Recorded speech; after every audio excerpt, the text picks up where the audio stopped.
Boa noite, pessoal. Nós estamos aqui em mais um momento, de mesa redonda e hoje nós temos os nossos líderes, pastor presidente e primeira-dama do Ministério Calel. Então, nós vamos desejar, sejam bem-vindos. Obrigada. Um beijo, pessoal. Sejam todos bem-vindos. Obrigado, é satisfação poder estar aqui, privilégio. Com a primeira-dama do lado ainda, né? Então, é isso, gente. Boa noite. Se você ainda não se inscreveu, não curtiu, então curte, se inscreve e já compartilha para que o máximo de pessoas possam conhecer a vida desse casal maravilhoso. E hoje nós trouxemos eles para conversar um pouco sobre a vida deles, conhecer e entender como é que foi a trajetória deles. E a minha primeira pergunta agora, eu queria saber um pouco quando vocês eram crianças, o que você tinha de sonhos? Será que os sonhos batem com o que vocês vivem hoje? Será que o seu sonho de criança é o mesmo que você vive hoje ou mudou um pouco? Eu quero ouvir um pouco de cada um de vocês isso. Bom, quando criança, meu sonho, por ser filho de povo do campo, né, pessoal mais ruralista, então meu sonho era de ter um cavalo e de ter um gado, de ter uma fazenda. Ser fazendeiro igual meu pai, né, meus irmãos e o mundo que eu vivi. Só que a realidade é completamente diferente hoje. Né? Completamente diferente. Então não tem nada a ver. Eu, quando criança, eu lembro de pequenininha, eu pegava minhas bonecas, né, embrulhava as mantas que minha mãe guardava da gente quando era bebê, e eu enrolava e saía com essas bonecas para baixo e para cima, pegava uma sacola, enchia de coisas também. Me lembro eu querendo ser o quê? Uma mãe, né? Eu acho, uma mulher, é o instinto, né, da menina.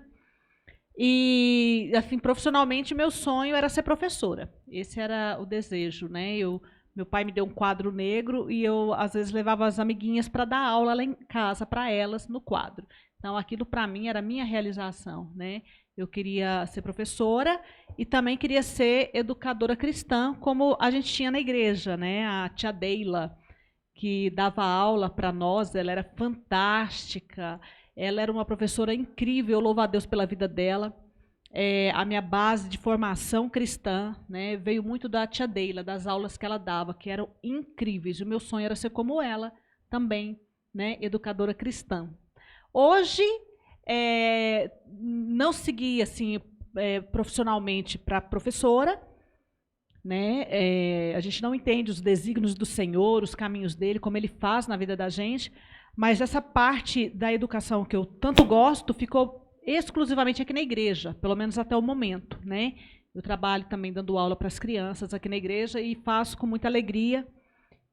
Gosto muito da área do ensino. E então, você já foi minha aluna, né, Amanda? Ela me conhece também e eu acho que essa parte de educação cristã ela se concretizou e também a parte de ter uma família. Meu sonho era casar. Nossa, eu queria demais uma família, um lar, né? Então se concretizou. E eu orava, falava: Deus, se o Senhor não tiver para mim um casamento, que o Senhor tire do meu coração o desejo de se casar. Mas o desejo permaneceu. Que legal ouvir isso. E, bom, falando de sonhos de quando vocês eram crianças, isso faz a gente pensar, cara, será que os sonhos de hoje são superiores àquilo que vocês sonharam? E você falando que queria ser um fazendeiro e queria ter vaca, queria ter gado, queria ter isso. E eu percebo hoje que você tem um rebanho, né, de vidas.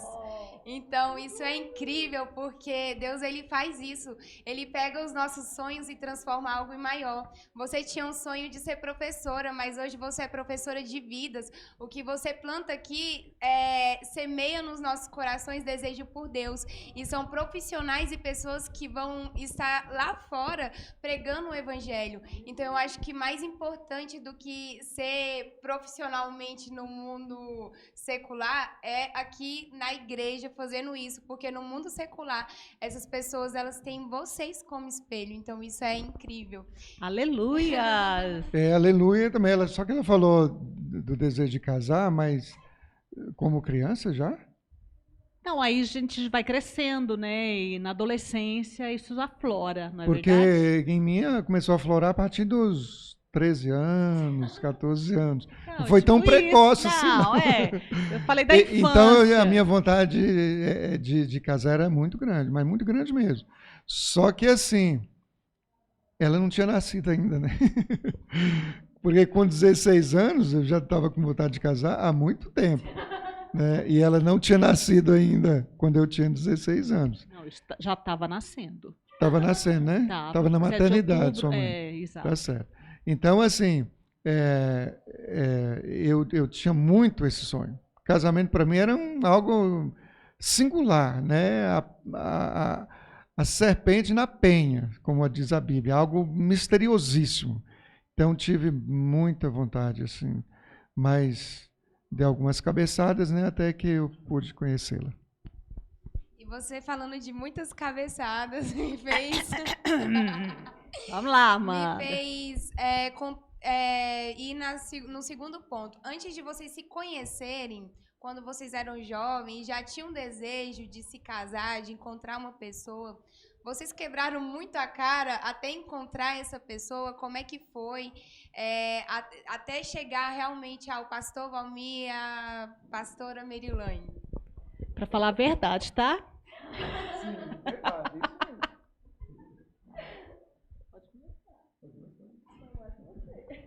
Você Não, primeiro. eu quebrei uma parte da cara, né? Assim.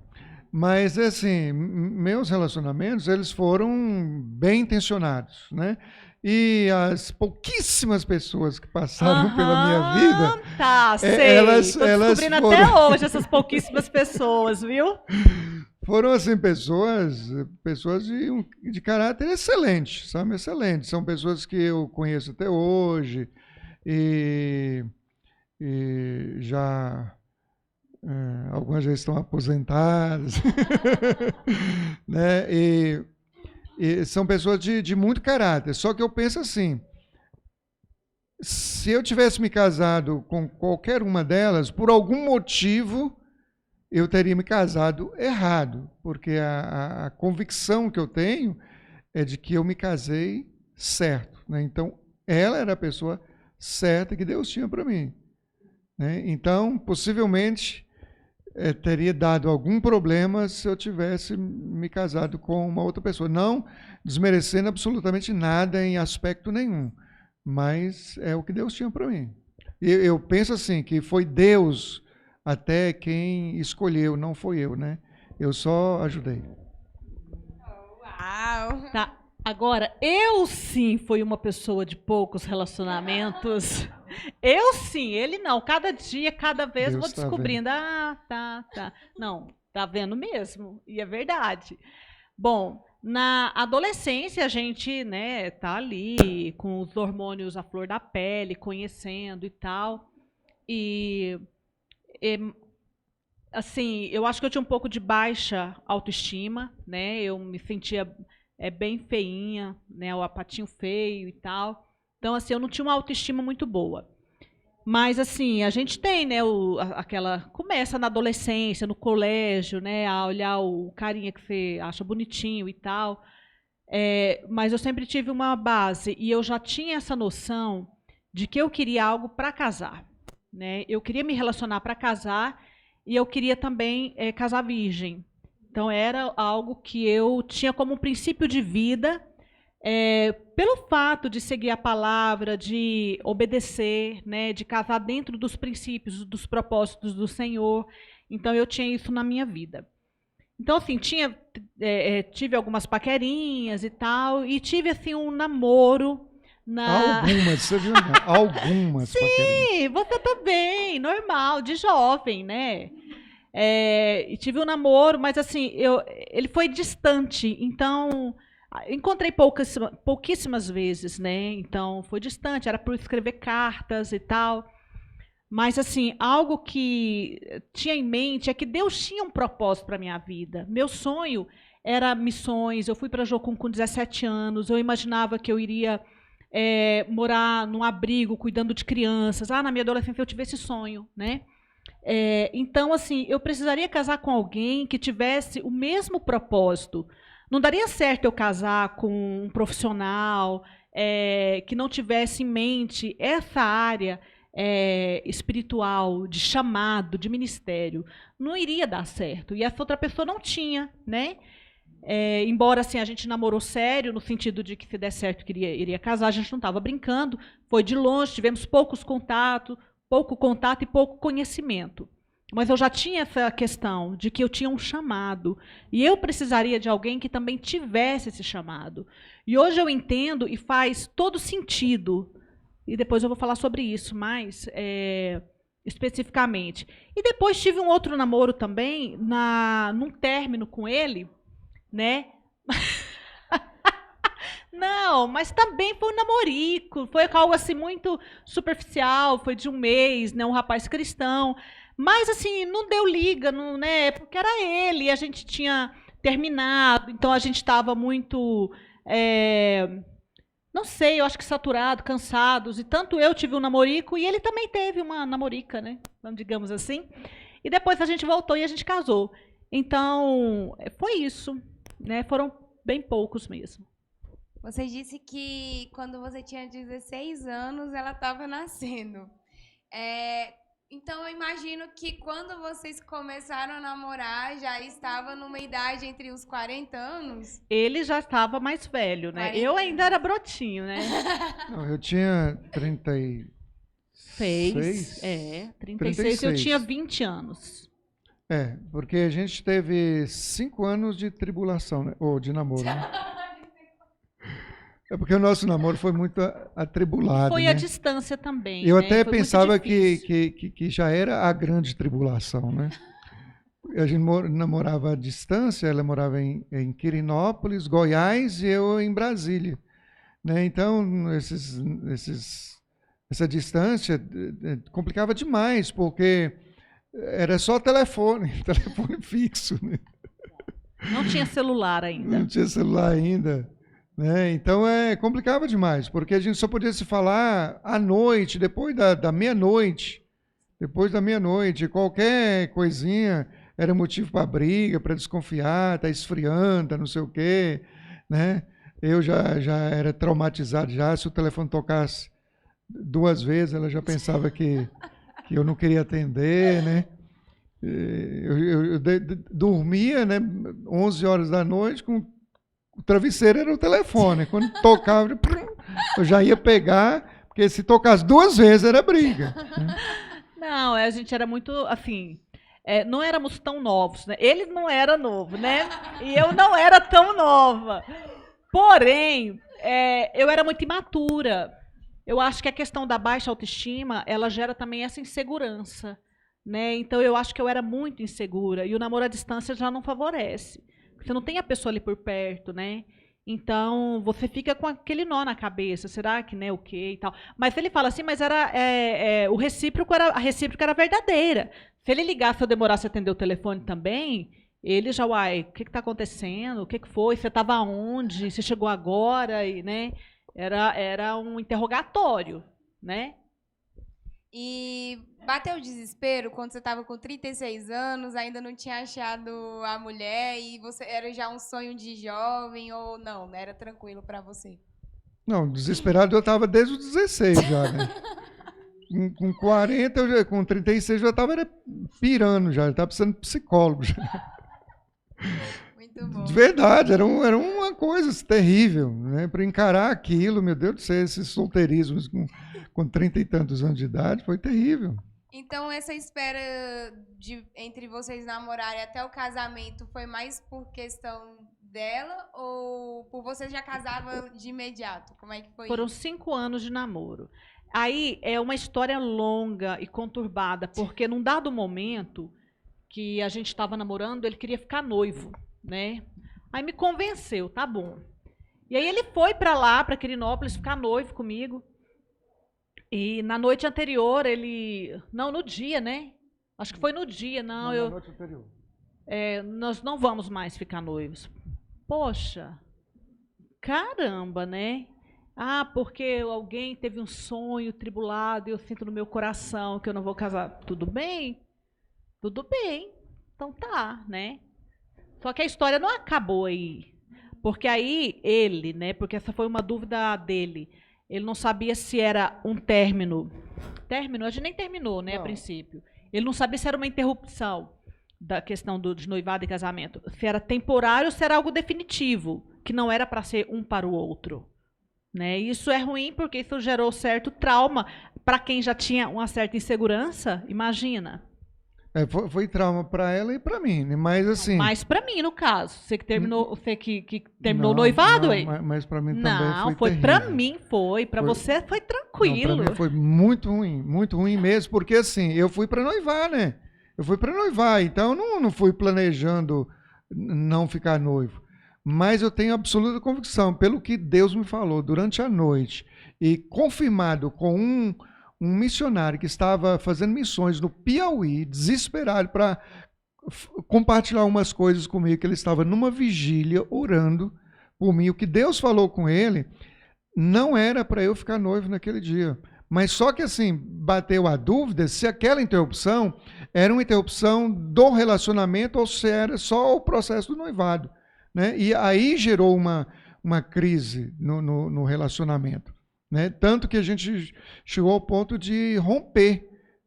Não porque a gente queria, mas porque era uma conturbação na nossa mente, muita dúvida. É porque você não tinha decisão certa. Sim. Não é? A gente não queria. Olha só, teve uma vez em que ele ficou numa lenga, né? Não sei se é, sabe? Fazendo aquele jogo. E homem já gosta desse tipo de coisa, né? Seu gostosão, né? Aí eu fui só observando. Aí um dia, com essa dúvida dele, ele conversou comigo. Eu falei, vamos orar então, né? Vamos orar uma semana, no final de semana a gente conversa. Oramos, aí no final de semana fui conversar com ele. Ainda eu não sei, Deus ainda não me falou, eu ainda, tô em dúvida. Eu falei, então, né, vamos parar. Não, vamos orar mais uma semana. Tudo bem. Falei, vamos, né? Quem já foi até aqui, mais uma semana de oração, não tem problema, né? Aí oramos mais uma semana, chegou no final da semana, conversando. Aí, de novo, a mesma conversa. Porque eu não sei. Deus não me revelou, ele não desceu, não abriu o céu, rasgou e desceu e falou comigo. Aí eu falei assim, olha, é o seguinte, nós vamos fazer o seguinte. Você está solteiro e eu também. Você ora por você e eu oro por mim. Você está livre para namorar quem você quiser e eu estou livre para namorar quem eu quiser. Mas a gente vai continuar? Cada um ora por si e vida que segue. O dia que você tiver qualquer convicção, você me procura. Se eu estiver disponível, quem sabe a gente pode conversar. E Tá vendo, gente? Atitude pra definir. A gente vê isso, pensa que tava de boa. Tava pra morrer. Então a gente pode se dizer que o pastor Valmir esperou o tempo de Deus e a tia Mary esperou o tempo do pastor Valmir. Basicamente praticamente, foi isso. Irmã. Basicamente foi isso. Tipo isso mesmo. E aí, nesse interim que a gente teve afastado, foi saudável. Por quê? Porque a gente se curou. A gente se curou, sabe? A gente foi como que uma desintoxicação. É isso. A gente se desintoxicou. Aí, então, como a gente estava assim, desintoxicado, ela arrumou esse namorico e eu arrumei um namorico. Só que com ela, eu tive 3... Deixa eu falar primeiro, antes de você chegar nesse ponto. Isso. Aí, uma ovelhinha dele, né, que estava fazendo curso comigo lá no plano, ela falou assim, vocês terminaram? Sim, terminamos. Não dá certo, mas não, acabou mesmo, nada a ver. Se eu voltar com ele, olha, me interna, porque eu tô doente, né? Não é possível. O homem que já quis ficar noivo, já desmanchou o noivado e tal, se eu voltar, me interna. Aí ela falou, tem um amigo que tá solteiro também, ele é bem legal e tal. Falei, tô disponível, aberta a conhecer, por que não? Na verdade, ele é crente, ele é servo do Senhor, né? Uma pessoa boa, trabalhadora e tal, de Deus. Falei, claro, então eu vou proporcionar um encontro e tal, e aí foi onde entrou o namorico, né? Só que assim, era uma tentativa de eu conhecer mesmo, não é que eu gostava da outra, nem conhecia, né? E aí no conhecimento eu vi que não tinha afinidade, né? E aí entra essa experiência dele. Pois é, aí eu tive esse pequeno relacionamento, só que assim também não tinha, a moela não batia. Aí o que acontece? Dentro do relacionamento com ela, eu tive 3 sonhos seguidos, da seguinte forma, iguais. Eu e ela íamos para uma festa de casamento. A Marilyn também ia para essa festa de casamento com o namorado dela. Quando nós chegávamos nessa festa de casamento, eu me casaria com a Marilyn, me casava com a Marilyn, e eles casavam com outros. 3 sonhos iguais, 3 noites seguidas. Aí eu não tive nenhuma dúvida. Quanto a sentimento, eu nunca tive dúvida.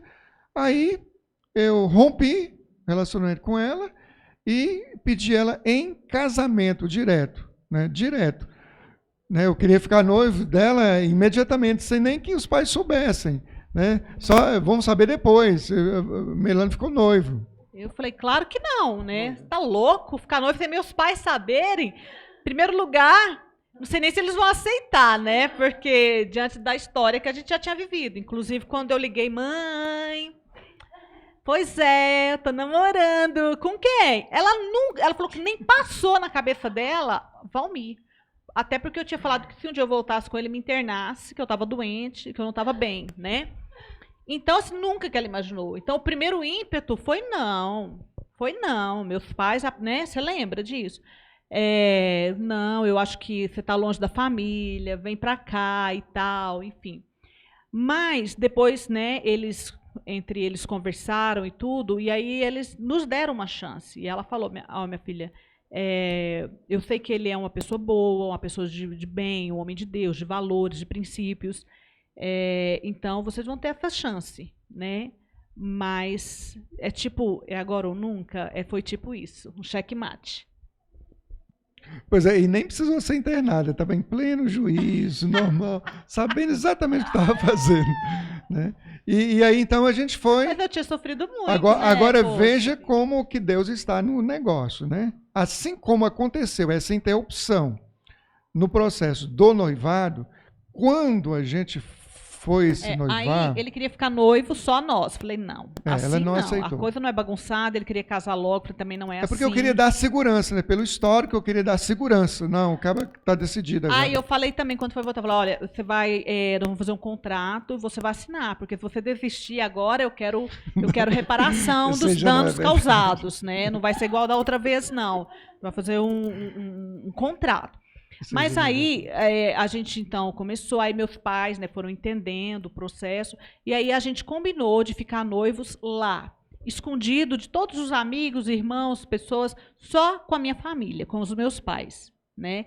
E aí foi eu e ele e uma amiga, minha amiga que é a chamada Edilma, que já até foi morar com o Senhor, e ela foi conosco. E aí, no caminho, houve esse acontecimento interessante. No caminho, a essas alturas já tinha celular, aquele tijolão. Isso, exatamente. A caminho, em autoestrada, um amigo, que um dia vocês podem conhecer, vou dizer o nome dele aqui, Pastor José Erivaldo. Um amigo, trabalhou comigo lá no Norte, Deus mostra muitas coisas para ele. Ele falou, Valmir, eu estou...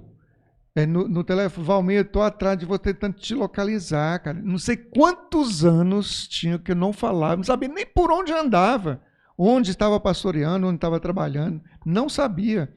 O telefone toca, Pastor José Erivaldo. Valmir, eu estava atrás de você, cara, para te falar. Deus me mostrou você se casando e com 2 meninos, e você estava muito feliz. Com 2 crianças, né? Ele falou. Era criança ou menino? Crianças, não falou que era meninos. E você estava muito feliz. E o que a gente é hoje? No dia do noivado. No dia... Com 2 filhos. No dia que eu estava indo para noivar, em autoestrada. Então, Deus não está no trem desse? Então, isso aí é prova até, né, de que a interrupção também foi da parte de Deus. Interessante que a interrupção foi por telefone, né, que o irmão falou, e a confirmação também veio da mesma forma, e eu do lado, né. E vocês consideram que esse momento do namoro de vocês foi importante para a maturidade de vocês? Esse tempo que vocês tiveram foi fundamental para que vocês se tornassem o que vocês são hoje, chegar ao casamento, a essa decisão? E como é que era o coração de vocês? Estavam namorando com outras pessoas, mas ainda tinha um sentimento pela Merilane? Tinha ainda um sentimento pelo pastor Valmir? Porque às vezes a pessoa ela tenta um novo relacionamento numa tentativa de esquecer aquele Foi passado. isso. Para mim foi isso. Não, Merilane, para mim, era sobrenome de Valmir. Parecia que não podia separar Valmir de Merilane. O tempo inteiro, a vida inteira. Tipo assim, Merilane e Valmir, tudo a ver, sabe? A vida inteira, independentemente se a gente estava namorando ou se não estava. Era desse jeito. Amor. Exatamente assim. Exatamente assim. E aí, né, ele querendo casar correndo, falei, e tinha outra coisa, eu estava fazendo um concurso lá em Belo Horizonte, né? Tinha passado de uma etapa e se eu passasse da segunda ia complicar, né, para a gente casar. Mas aí não deu certo, enfim, aí a gente planejou o casamento no tempo, né, que deu para organizar tudo direitinho e casamos, né? Dia 12 de fevereiro do ano 2000. E aí ela fez o concurso para o oficial de justiça aqui em Brasília. Antes, pois é. Passou em 7º lugar? Em 7º lugar, foi chamada de imediato. Ela teve que colar grau antecipado para poder tomar posse do trabalho em Brasília. Né? E eu mesmo não tenho nada a ver com ela, eu fui lá na colação de grau.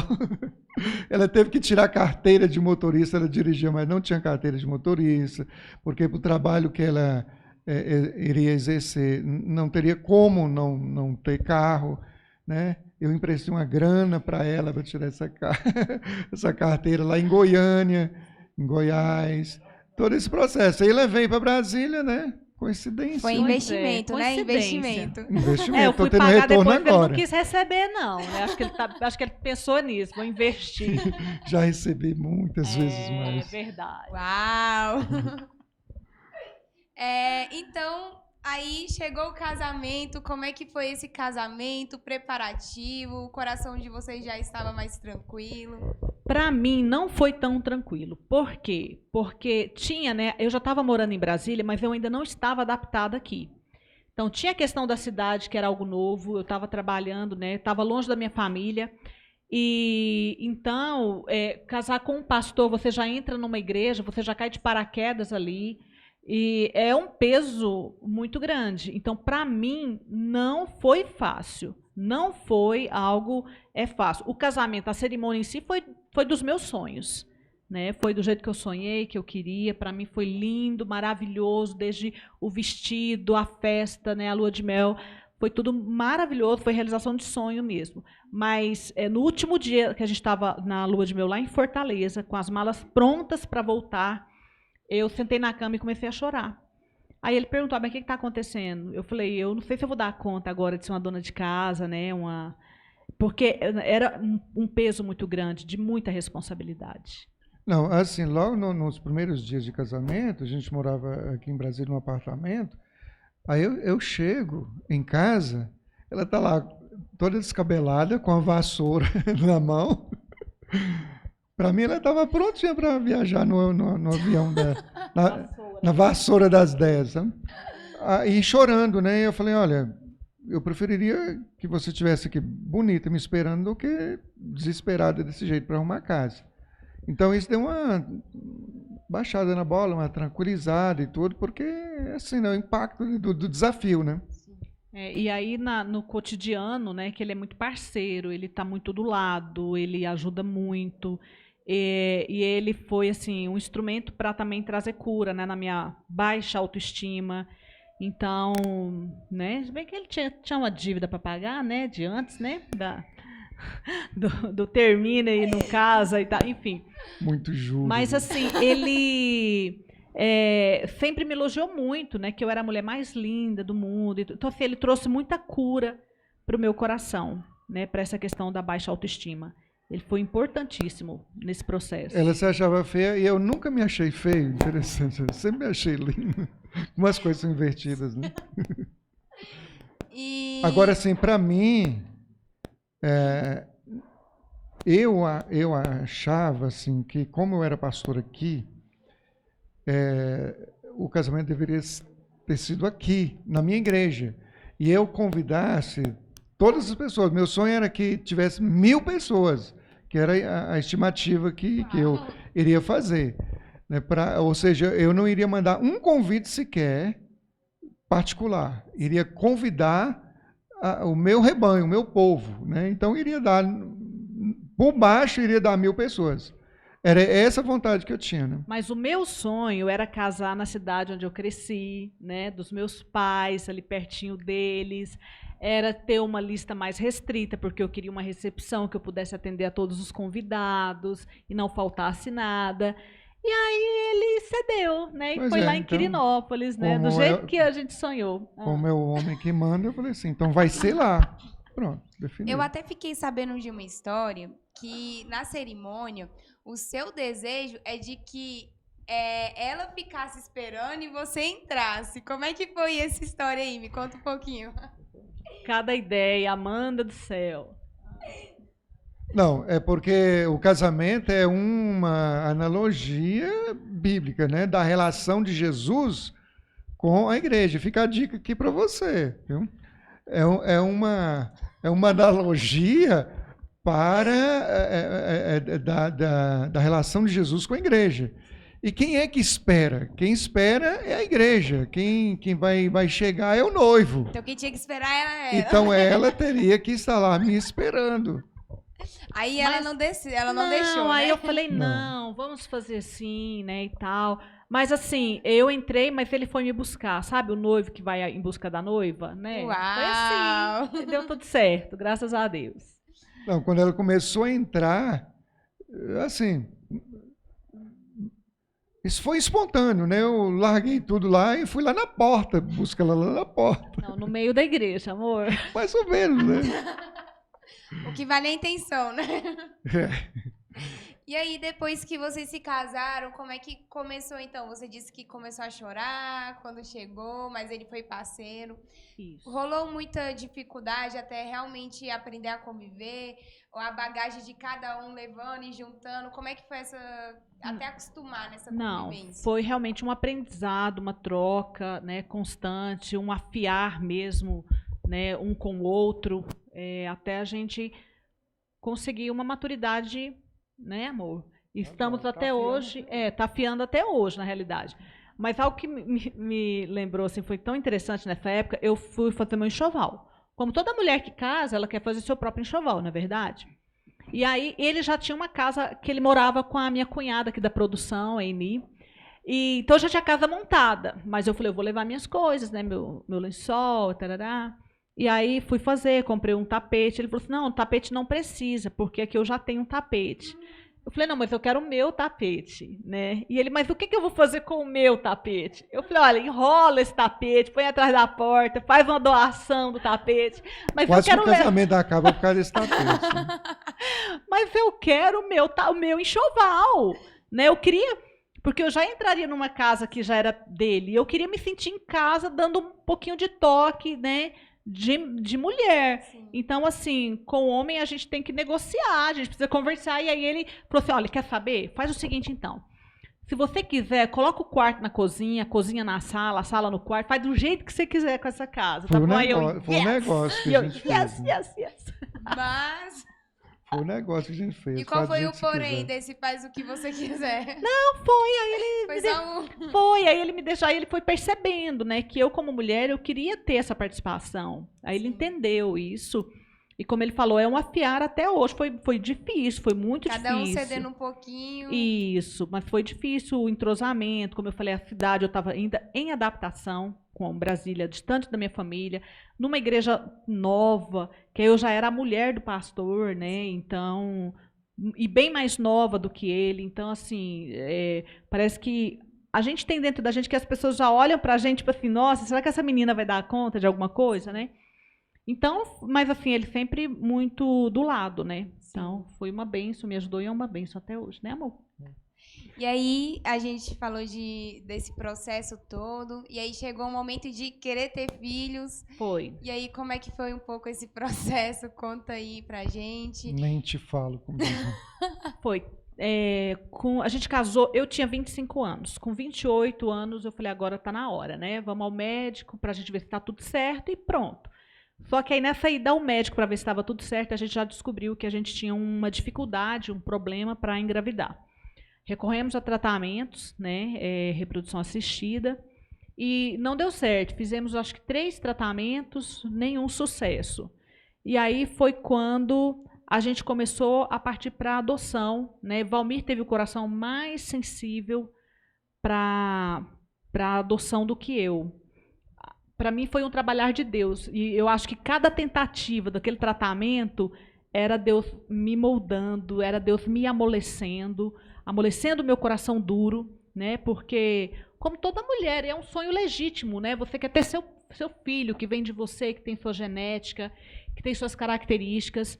É um desejo justo, legítimo, normal, né? Só que eu ainda não tinha caído a ficha, que eu vou contar já já.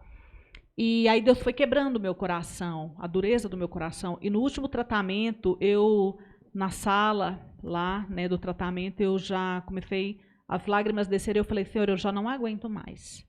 Né, eu já não tinha mais estrutura psicológica, emocional, para continuar nesse tipo de tratamento, naquelas tentativas. E foi aí que ele falou da adoção, e aí eu comecei a abrir o meu coração para Deus. Eu falei, Deus, então, eu queria que fosse algo rápido, algo menos traumático, o que é praticamente impossível, porque o processo burocrático da adoção, ele é muito demorado no Brasil, né? É muito difícil, não é fácil. Fazer adoção, né, da forma correta, legalmente, não é fácil, não é simples e não é rápido. Né? E eu já estava vindo de um desgaste muito grande. Né? Agora fala você. O desgaste desse processo é só quem passa para saber. E quando faz, por exemplo, a transferência de embriões, na sua cabeça é como se ali, se foram 3, é como se você fosse pais, né, de 3. Se não deu certo, você sente o luto. O luto, literalmente o luto. É como se você tivesse perdido 3 filhos. Então não é uma coisa normal, uma tentativa, não é. O sofrimento pelo menos para nós, grande. né? Não sei outros casais que passam por essa experiência se eles reagiram de forma diferente, mas para nós essa foi a nossa experiência. Então eram muitos lutos, né? E eu falei, eu não aguento mais. Então, eu achei interessante esse ponto, porque muitas vezes a maioria alguns são planejados, né? E ainda assim, quando é planejado e conseguem ter os filhos, talvez de forma mais demorada, eu acho que não é tão frustrante, talvez, como foi para vocês, porque vocês fizeram literalmente para ter naquele momento, era a chance de vocês investiram tempo, gastaram tempo, e aí vocês realmente passaram por muito desse luto em cada momento.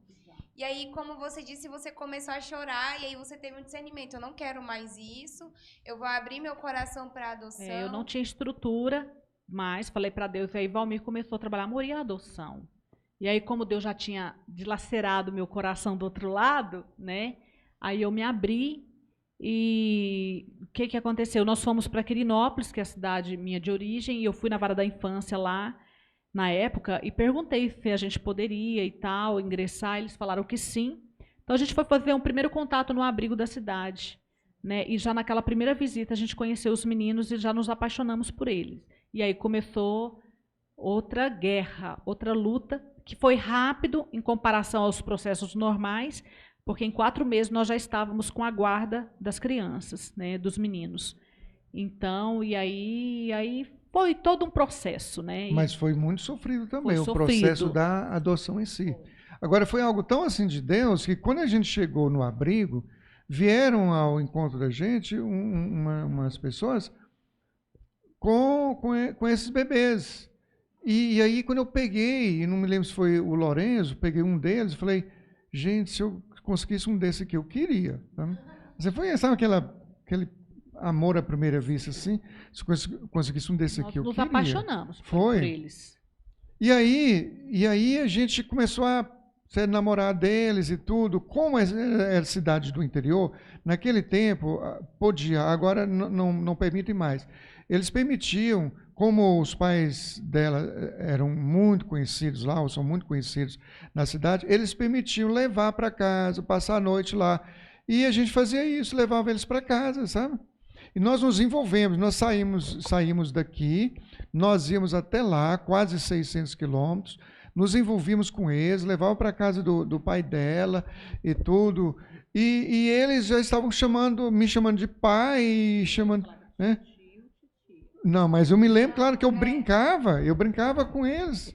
Eles me chamavam de pai. Eu tive a oportunidade de ir numa dessas viagens e eu lembro claramente quando eles falavam papai, mamãe, aí ela, titia, sim, pois é. titio. Uhum. E aí eu até ia falar para você citar esse momento que nessa viagem você descobriu que tinha outro casal e que estava disputando, e isso te baqueou porque você chorou e seria outro luto, né? Eu creio que seria outro luto e você não estaria pronta para passar por esse outro luto. Então, como é que foi esse momento? Exatamente, foi difícil, como ele falou, né? Foi sofrido também. O momento, a adoção também não é simples, né?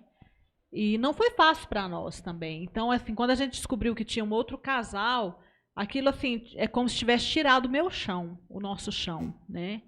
E aquilo doía, tipo assim, vão ser da gente, vão ser deles, e aí, né? A gente passou por um processo também. Mas eu creio que até isso, eu acho que foi importante para nutrir esse amor, esse desejo de que não, eu quero mesmo, sabe? Eu acho que foi importante também no processo para gerar essa consciência de certeza. E aí a juíza concedeu, deu tudo certo. Porque assim, no início do processo, só estávamos nós interessados, formalmente interessados.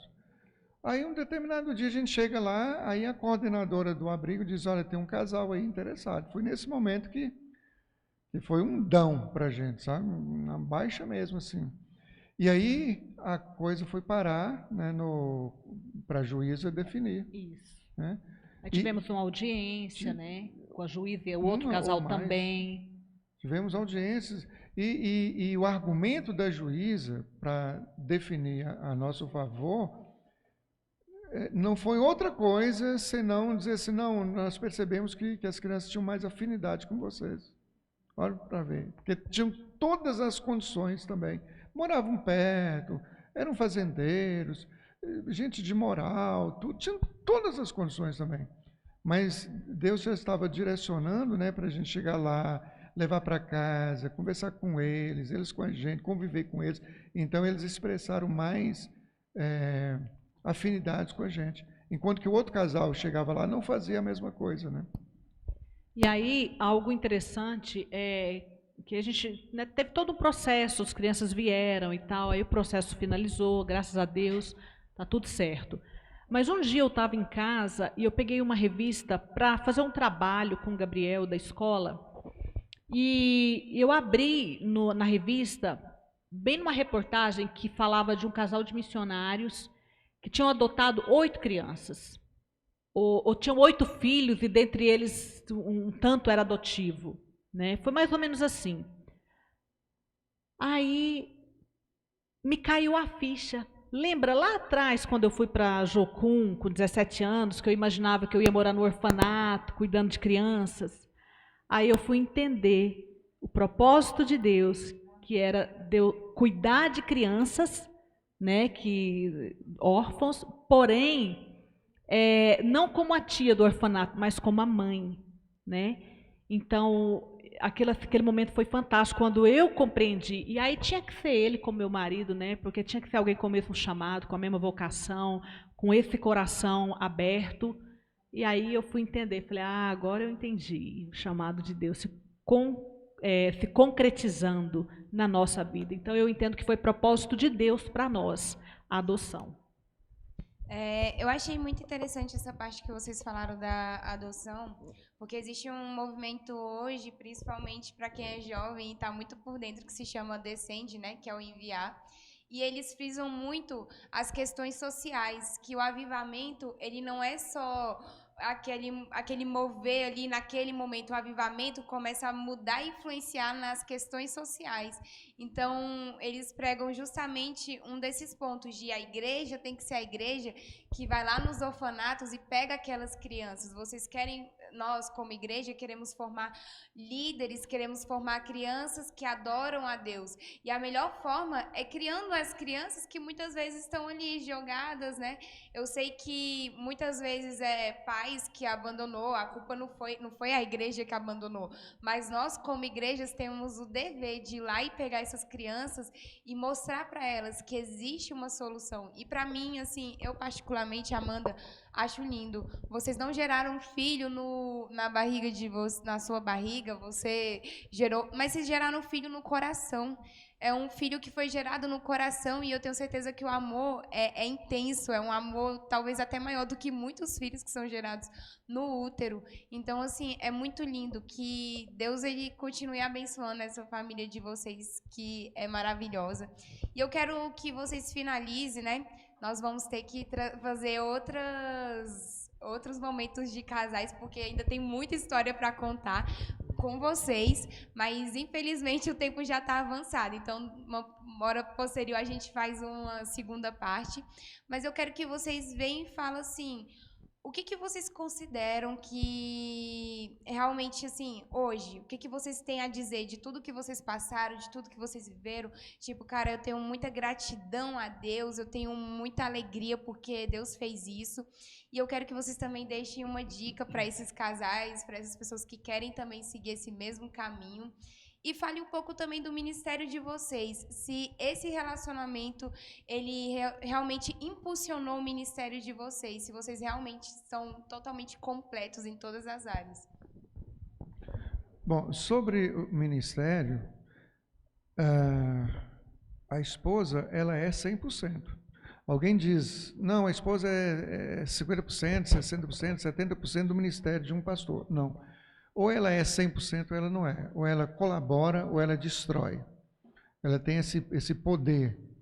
Ou seja, se ela não for uma com o pastor ali no ministério, não avança. Ele não tem como exercer o ministério. E o casamento tem que estar bem. Se não estiver, também não tem como desenvolver.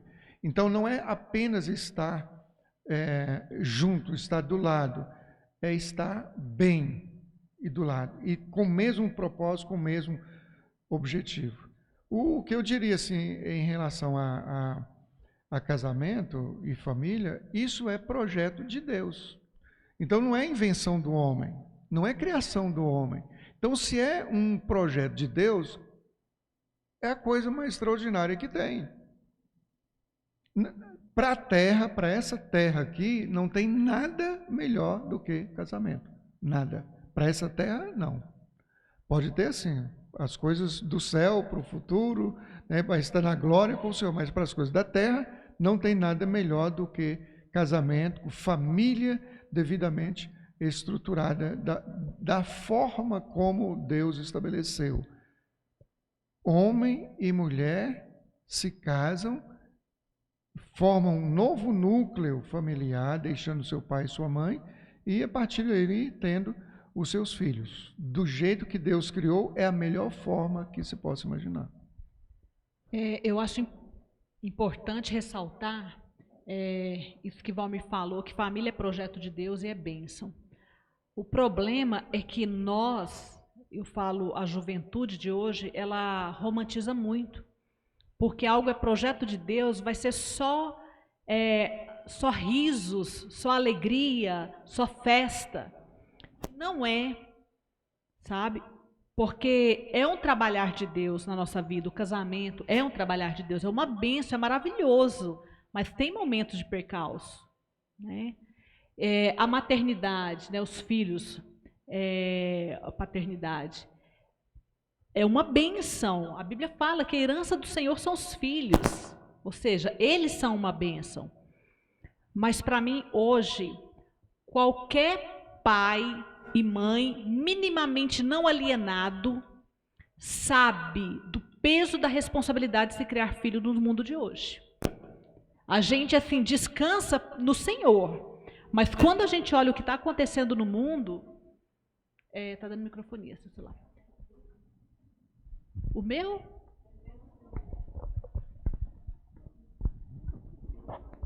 Então, quando a gente olha para o mundo que a gente vive ao redor, a gente só não descabela, não se desespera, porque nós cremos no Senhor e oramos assim como Jesus orou.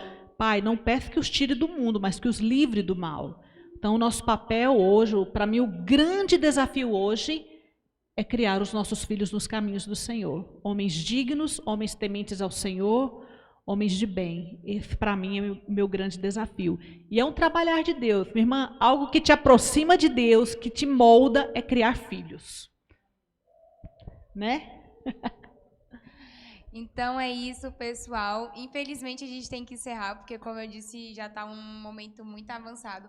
Mas com certeza terá uma segunda, uma terceira, uma Amém. quarta, porque esse casal eles têm muito a compartilhar.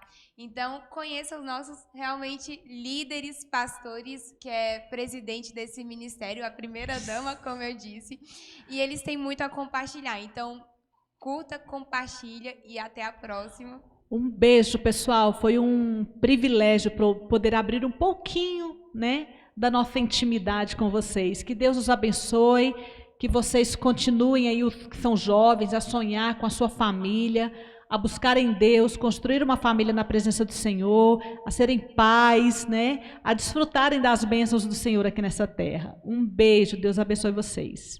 Grande abraço, Deus abençoe.